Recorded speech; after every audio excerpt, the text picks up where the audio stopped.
whether I had it or not, I learned it really, really quickly. So, I mean, that was really great too, to just have that playground of like, okay, how do I work with helping young, college age kids really develop their creative self. Yeah. So that's really how I taught my class, is what I was interested in, especially with my wellness background.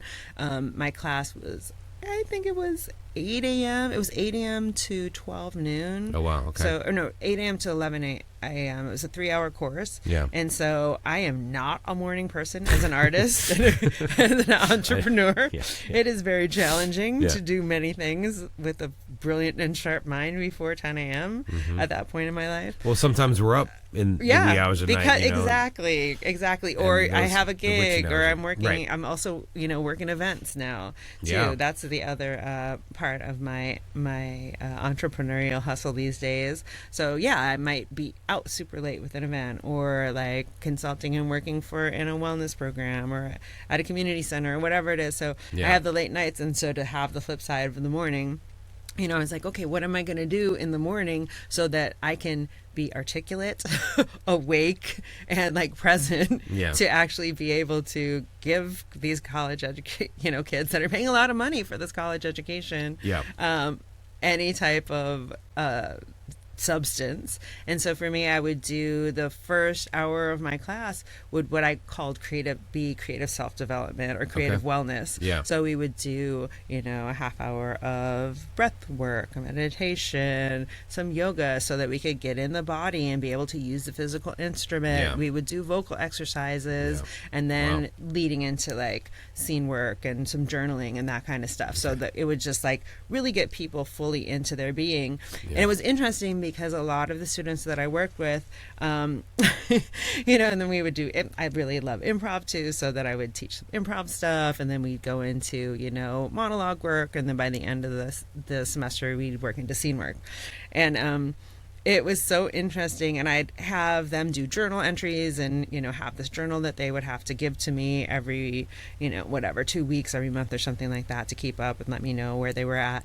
And I would have different questions that they would answer. But one of my students, this young guy, and, thinking about it being a Research One Institute at UC Davis, so many of the kids were in these huge lecture halls with like 1,000 people. Yeah. And not really having, not not having the ability. They never talk to the professor. They're just, taking notes, or even not taking notes and having somebody else take notes and just showing up and taking the midterm.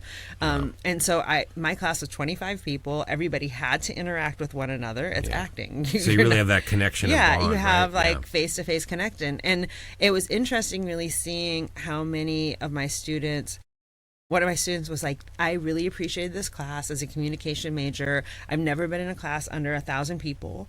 And thanks to your class, I now know how to pick up on girls. Whoa, hey now. So there's a little side benefit there. Yeah. Right?